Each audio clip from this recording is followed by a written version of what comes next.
السلام علیکم۔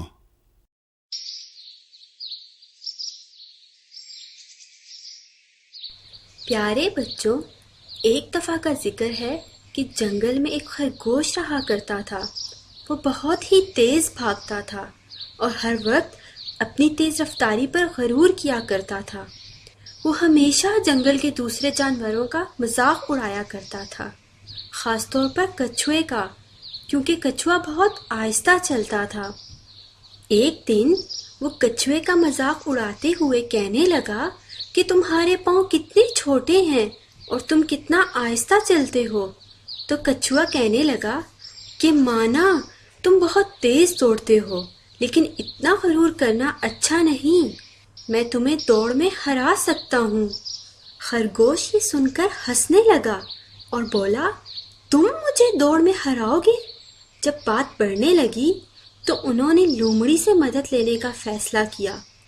لومڑی نے کہا کہ کل صبح تم دونوں پہاڑی کے پاس آ جانا، جو پہلے پہاڑی پر چڑھ کر واپس نیچے آئے گا وہ جیت جائے گا۔ اگلی صبح جنگل کے سارے جانور یہ دوڑ دیکھنے کے لیے پہاڑی کے پاس جمع ہو گئے۔ پھر لومڑی نے دوڑ شروع ہونے کا اعلان کیا۔ خرگوش تیزی سے دوڑتا ہوا نظروں سے اوجھل ہو گیا، جبکہ کچھوے نے ابھی چند قدم کا فاصلہ ہی طے کیا تھا۔ خرگوش دوڑتا ہوا پہاڑی کے اوپر تک پہنچ گیا اور کچھوا ابھی تک آدھا راستہ بھی طے نہیں کر پایا تھا۔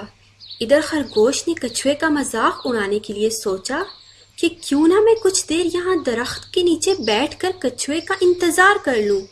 جب وہ یہاں پہنچے گا تو میں تیزی سے بھاگ جاؤں گا۔ جیسے ہی خرگوش درخت کے نیچے لیٹا، اسے نیند آ گئی اور وہ سو گیا۔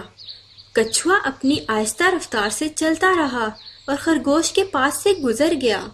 جب خرگوش کی آنکھ کھلی تو شام ہو چکی تھی اور آس پاس کوئی بھی نہیں تھا۔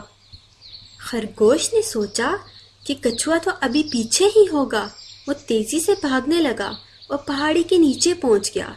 وہاں پہنچ کر اس نے دیکھا کہ کچھوا تو وہاں پہلے سے ہی موجود ہے۔ یہ دیکھ کر اسے بہت شرمندگی ہوئی کہ وہ نیند کے مزے لیتا رہا، جبکہ کچھوے نے اپنی دوڑ جاری رکھی اور وہ جیت گیا۔ خرگوش کو اس کے غرور کا سبق مل چکا تھا۔ اس کے بعد اس نے کبھی کسی جانور کا مذاق نہیں اڑایا۔ تو پیارے بچوں، ہم نے کیا سیکھا کہ خرگوش کی طرح تیز رفتاری اور غرور سے کام بگڑتا ہے اور کچھوے کی طرح محنت کرنے سے ہی کامیابی ملتی ہے۔